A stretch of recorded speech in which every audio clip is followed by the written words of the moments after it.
I've lived in America my entire life. In fact, the only other time I've been outside of America was going to Alaska. I find it ironic in my time on this planet that I was introduced and kind of found a more holistic approach to life through being around a lot of Native American influences and folklore. Cherokee love, pardon me. Cherokee runs through my bloodstream. I know, French Canadian, Californian, Podunk Okie doesn't really present any of the features that would indicate that, but a predominant majority of my life and what my life has been is kind of, in a lot of ways, self-inflicted, and in other ways, segregated, isolated lifestyle, kind of ostracized by where I live. I've predominantly spent the majority of my time honestly ignoring that and going about my own business, but the majority of my time, for as depressed and oftentimes suicidal as I've been, has been spent reading literature, playing music, and in the last 8 years of my life, I've endeavored to become an indie professional wrestler. I kind of have been told, I have the personality of a spiritual warrior. I find that ironic because at a period in my lifetime, I did get involved with the U.S. military and went through boot camp, but I was chaptered out.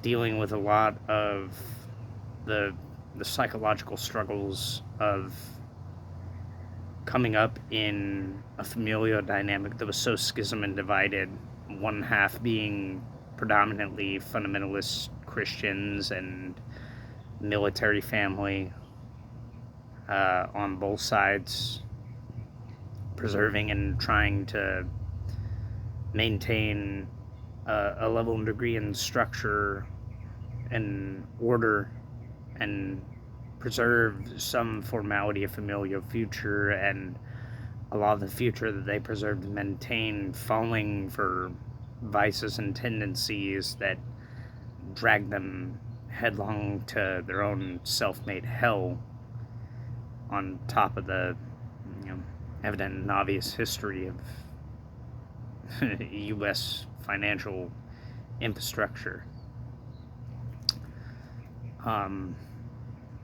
Basically, I've watched a lot of my family die through my lifetime. That's more or less my story. More than any allegory and thing that I present, I've spent a majority of my young life on the deathbeds of many a grandfather and a grandmother. And I have one remaining grandmother that I'm oftentimes segregated from seeing, which is a universal crime to me, because from her, my entire upbringing basically stemmed.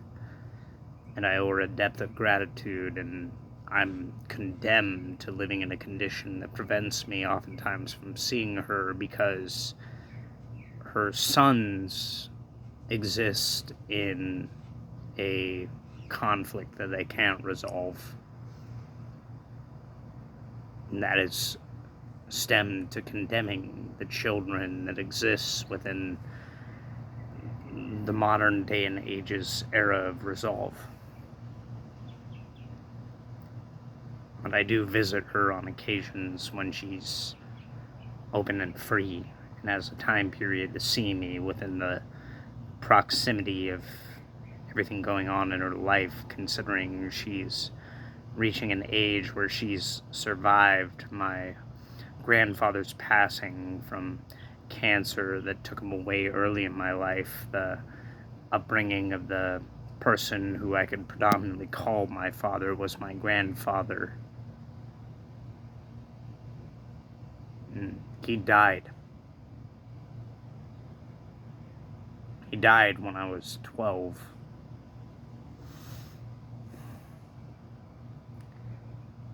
And that hurt more than anything in life that I've been put through, and for all the things that I've delved for, I've never been able to really overcome the deep-seated pain of having someone as close to what I could call an incarnation of God, despite all his flaws and insecurities and the eccentricities and things that he'd gone through. At the very end of his life, he resolved and found a way to still embody that totality of being that found the light amidst dark days. What hurts the most about my fucking life has been feeling all this time like I've been left behind and told by people in my very close proximity, a familial dynamic, that if my grandfather knew the reality of who I was, he probably wouldn't have loved me as much as I did him, as much as he loved me. That started the quandary of questioning and pondering my entire lifetime. Because there was something paradoxical in that I couldn't believe. Because I had been basically raised by a person who had been through the struggle and strife of a lifetime and found a way to unconditionally love people despite his upbringing and the things that he had been through and things that he put people through. Somehow he found the resolve in himself to reconcile that and correct it. To be told by others that squandered their lives that my very real father wouldn't love me. By my own real life dad at different periods and portions of my life.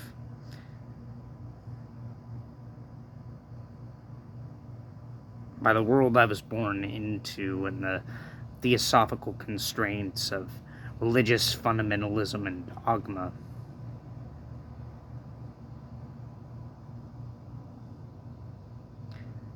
Obviously, that for a long period of time there was a deep-seated anger and resentment in me.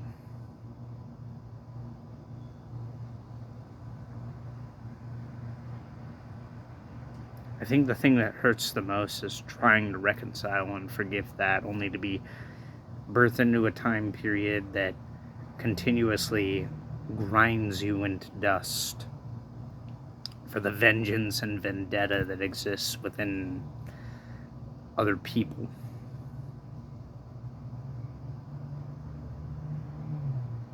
And the pain and the remorse of living a life unlived, throughout this course of events that I've been through, and the circumstance that life has given and gifted me. I've found a very hard route in my life, basically descending down in totality to the deepest circles of hell that one could experience in a single life, and trying to crawl out of that only to be continuously booted in the face back down. I don't wear the aggressive smile that I have with a frown, or any recourse that exists within remorse or a seeking of vengeance. It's resilience that exists within a person like me. Because a person like me finds that the only reliable, dependable thing at the end of the day is depiction and something that supersedes that through all human history. This revelation and realization that my existence is this deep interconnected interplay and relativity existing between Mother Earth and the sky. And that sky is the limit to a universe that has yet to unfold, or probably has already unfolded. And whether I am the first or last story to be told in existence, I find it a provocative and beautiful thing that I get the chance to exist and persist the way I do, despite the odds and the factors going on. I exhume from the tomb of my very own soul this thing that has been put through death, and through that ironically been made whole, this unfathomable capacity of loving the beauty of the totality of life and death. And I live that and I embody that in every single fucking breath. And anybody that tries to take that away from me, it's not a resilience that exists within this face of animosity that exists for the point and purpose of trying to scare or intimidate you. This is a face that has gone through facing its own fears, and it's asking you, what exactly have you been put through, and what have you gone through? Use me like a fucking mirror. As if you don't already navigate the world that you exist and persist in through a hall of vendettas that other people have brought you into. You culminate an entire lifetime of knowledge only to learn the only thing is to forgive and forget, and what you forgot is you always end up in the same place that you ironically started in, no matter the circumstance. This emptiness is not a void. It's not something that exists within the realms and confines of a slow, aching, petite death. It's every savored breath.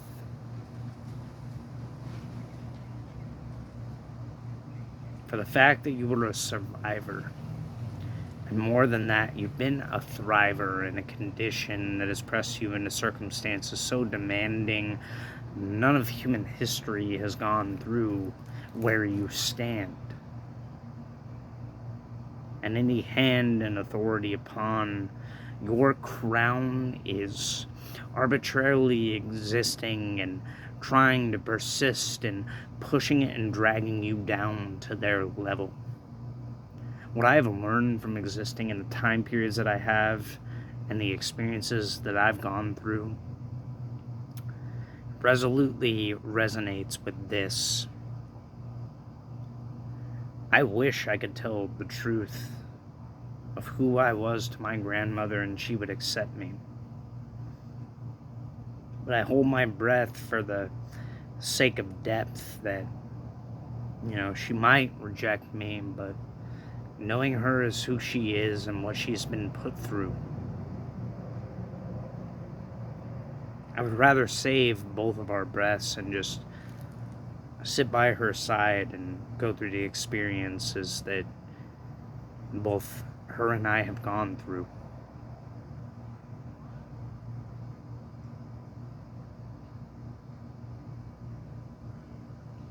And the beautiful thing is I tell her, I want to meet her at the edge of that rainbow road, but I still have stories to tell. Whether that brings me to the very pearly gates of her identified heaven, or my own self-confined, self-contained version of hell that I've gone through, is insignificant and inconsequential as my life has been. I want her to know that the blood that exists in me has existed in every paradigm of all the influences that have passed through our bloodline, and it persists within. It's not to prove anything. More so, it was the acceptance of failure and my defeat that taught me the most unique thing about life. It was the learning process of going through struggle and strife, and accepting that I and everyone existing on this planet is just fundamentally perfectly imperfect, and there's something beautiful in that mosaic of imperfect imperfection. Because in that, I found a resounding resemblance to my own reflection, and that somehow found me approaching at all various moments of my life this continued connection to something higher. And I wouldn't call that a god at this point, but a residual cleansing and purifying burning fire, not one to be feared, not one that persecutes the flesh to the flame, but one that simply purifies, goes beyond lineage and name.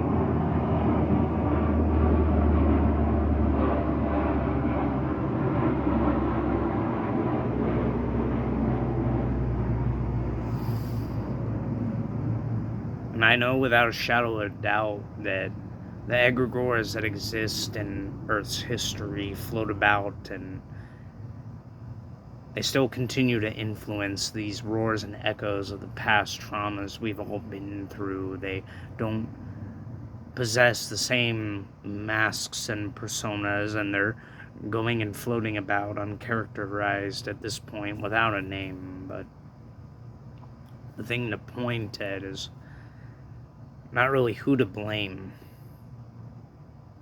It's that we perpetually exist in this condition that's held us to the fire, through this conceptualized guilt and shame.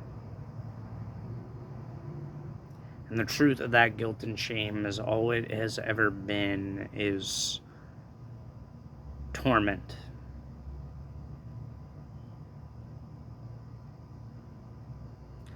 What separates and segregates this world from being a heaven, from being a hell, is that there exists people trapped within the unbridled containment procedures of their own gilded prison cell when they try to jail other people in their own self-made hell.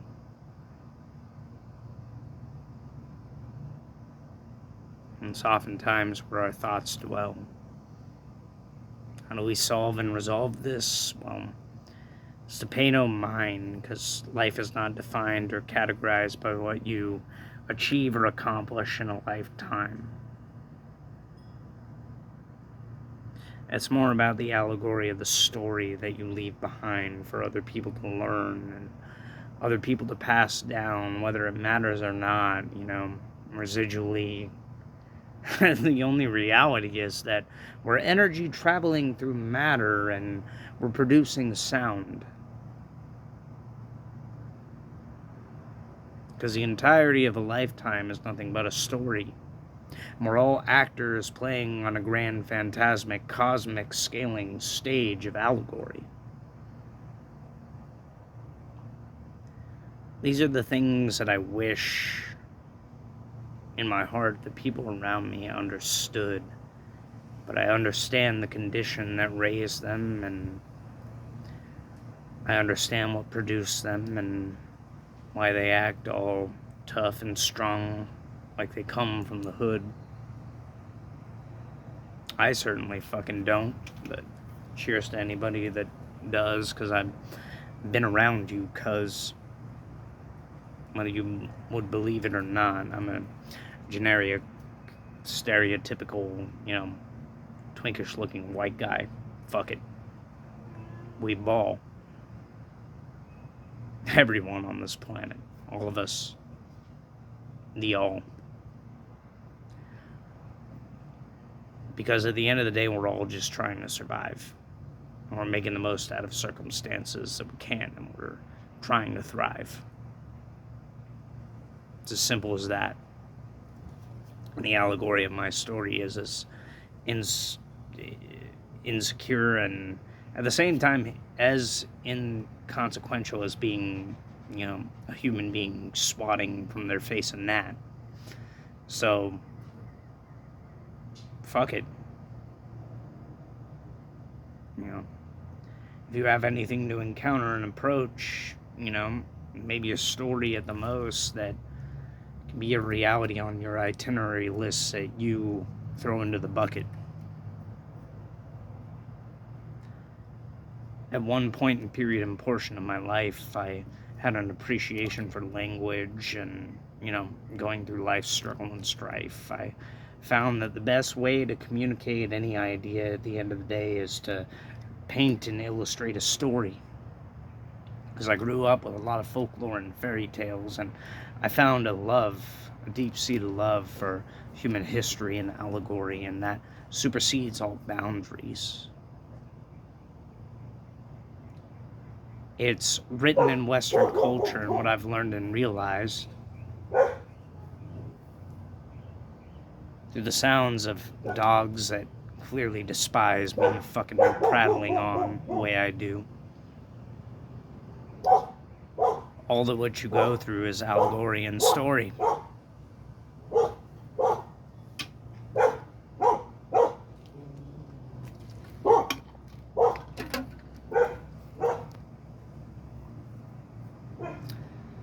And for what it's worth, all we're ever trying to do is live a life that's abundant with mirth and joy, but it's okay to experience the pain and sorrows of seeing things and realizing, allegorically, we're all toys of a grander design that exists beyond the boundaries and confines and parameters of where we find ourselves today. Really we only realize what supersedes us is not what defines us as human beings, but the story we leave behind for other people to find in that, tunnel of time and learn from. And I'm, quite honestly, for as well versed as I am, pretty fucking dumb. I chose to be a professional indie wrestler at a time period where, what's playing out is equivalent to a cyberpunk fantasia. Or was I? I don't know, there's something that roars and echoes through the template of military men and drunkards and volatility. But I chose silence, and there's a song that I know that rings in very well, finding peace amidst violence.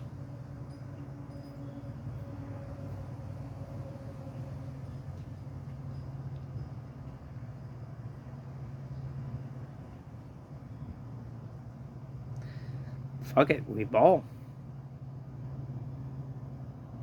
Ain't that the entire allegory of the human story? And everything that it embodies? Can only find totality in jumping into the story of it all. So fuck it. We ball.